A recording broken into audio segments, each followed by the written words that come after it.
Welcome back to Vintage Quilting Part 2.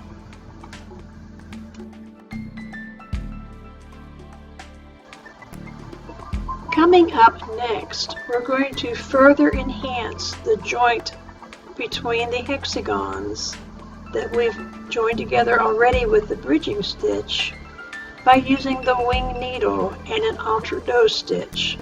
This will give it the look of a genuine vintage piece. If you're not familiar with the wing needle, please watch the video entitled The Magic of Wing Needles. Okay, so the things that I've changed is I have the wing needle in place. I have changed from a lightweight thread to an embroidery thread, 40 weight, with a sheen. I've got my pieces stitched together with my temporary bridging stitch, and I have a foot on that has a center line marking, and it also has a slight groove underneath the foot to allow the heavyweight threads to pass through. You now want to locate on your machine the stitch indicated in this video. It's called a hem stitch or an entre-deux stitch. This is the stitch that we'll be using to give us the drawn thread look. And we'll begin to stitch the entre-deux stitch over top of our original bridge stitching, keeping the center of your foot between the two pieces to ensure that you have a nice straight line with your wing needlework.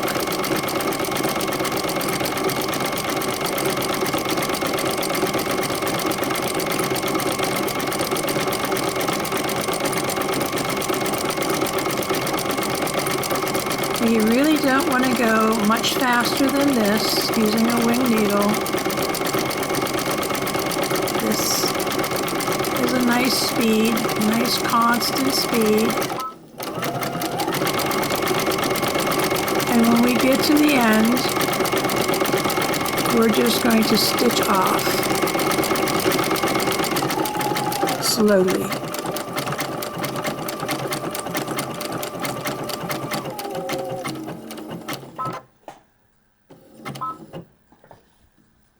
Remember, if you have a machine that will cut the thread automatically for you,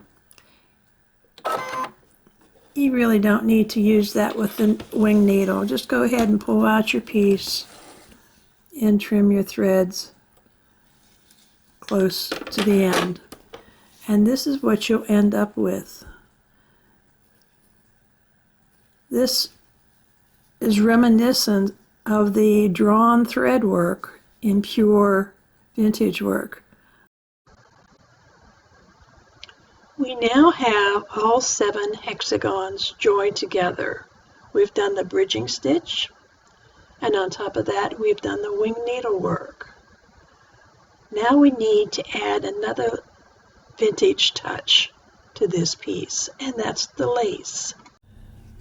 To make sure that you're getting the lace exactly on the edge prior to machine stitching, I like to take the time to hand baste it so it's going to be exactly where I want it to be. It's a lot easier than pin basting. Now I do place a pin right in the corner where I have to make a turn, and I'm going to baste clear up to that corner like so. I'm going to take a double stitch there to hold it in place.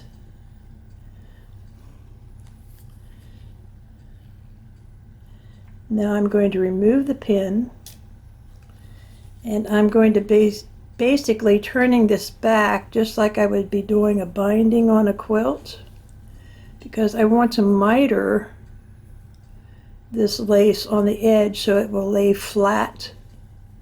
So I'm going to tuck enough in there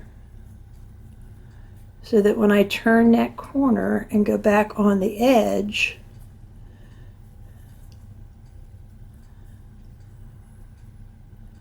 I'm laying flat like that.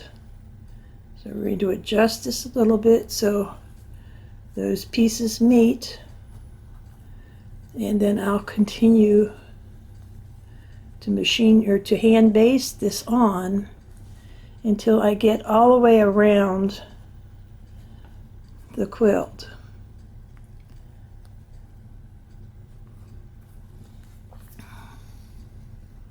Like so.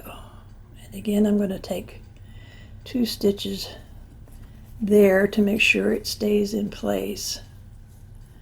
So now I have a nice miter. When I'm done, I'm going to come back and stitch along this line to hold it in place after I press it. So I'll continue hand basting this trim on the quilt, and then I'll come back and show you what we'll do next. When you're ready to sew your lace edging to your piece, I want to explain to you what type of foot you should be using. Most of you are used to using a 1/4 inch piecing foot because of quilting. What I'm using is a foot that has a slight tunnel on the bottom. You can see there's a little recess here.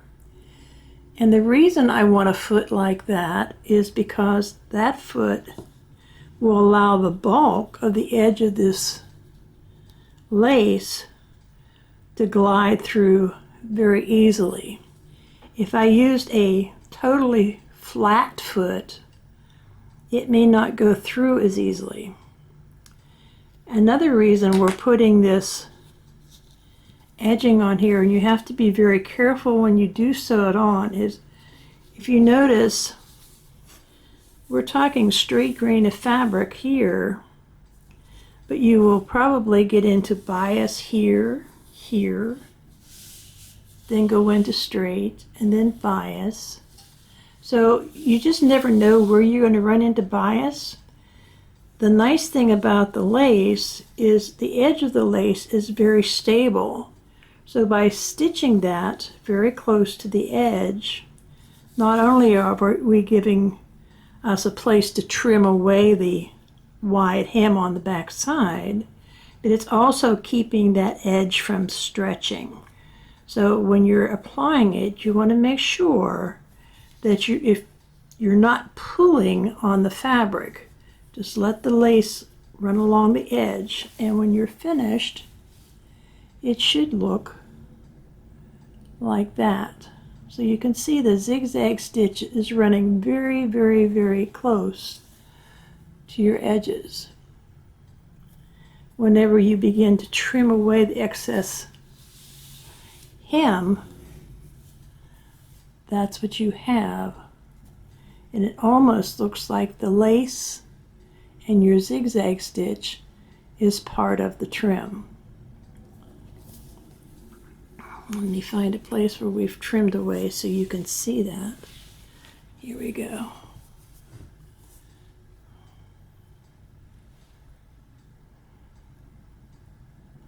By doing the zigzag along the edge, that's keeping the linen from fraying as I trim it so close to the edge.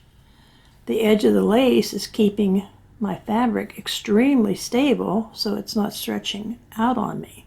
So there's many reasons for putting this lace on the edge of the fabric other than making it look pretty. After you've hand basted all the lace around, it's now time to machine stitch it on. And I'm using a zigzag stitch with a width of 2.0 and a length of 7.0 to attach it. Now after I basted the lace on, I took it to the board and pressed everything so I could get nice miters on the corners. And I'm using my stiletto to make sure that those go under my feet well. When you get to the corners, you want to make sure that your needle is swinging towards the lace. Let it stop there. Do your turn.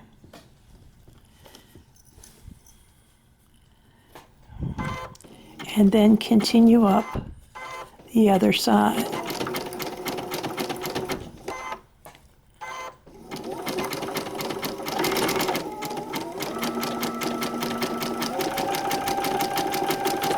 And you'll continue like this around the entire piece.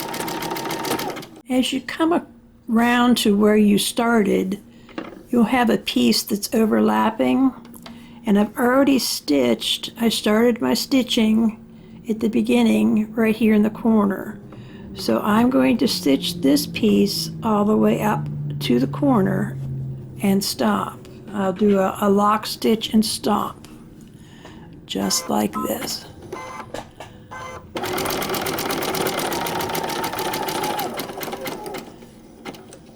Now this time I'm going to stop with my needle to the left instead of to the side of the lace. And I'm going to turn this around, and I'm going to manually stitch a miter line here so I can trim it. So I'm going to put my foot down, and I'm going to set my machine for a very narrow zigzag of 1.0 and 1.0 on the stitch length. So it's 1.0 on the width and the length, and we're going to stitch right down between these two, just like this.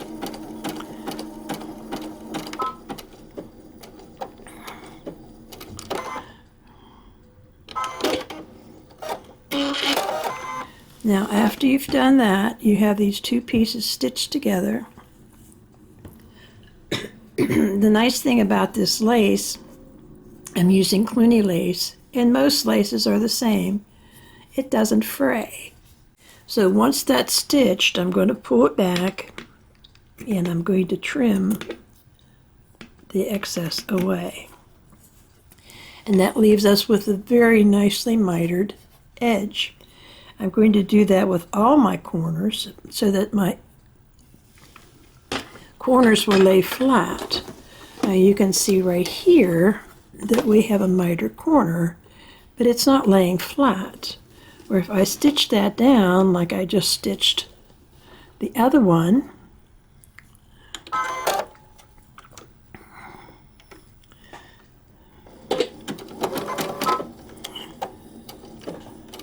let's do a lock stitch and then begin to stitch it. And another lock stitch.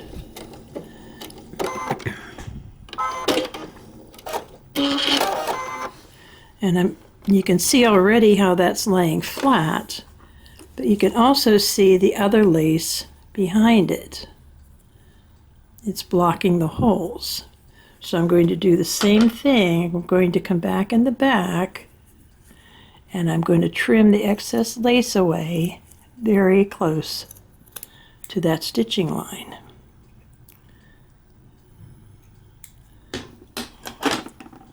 And now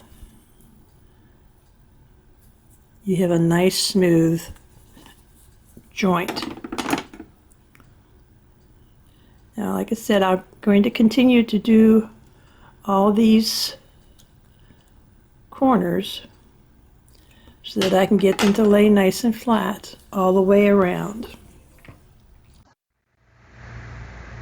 Now it's time to trim all those hems in the back of this piece and prepare it for mounting on our backing piece. At this point, all the lace has been attached. All the corners have been mitered, stitched down and trimmed. And now we're ready to trim away the excess hem on the reverse side. So to do that, I'm going to be using my applique scissors and start to trim very carefully. The beauty of these scissors is that you can lay the bill of the scissor flat against the background fabric and know that you're not accidentally catching that when you're trimming very close. Another reason for laying it flat while you're trimming is so that you don't accidentally catch the front piece. So I will continue to go around doing this trimming.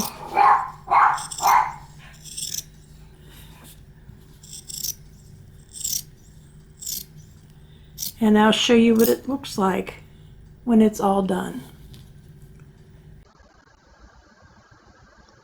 So there you have it, front and back.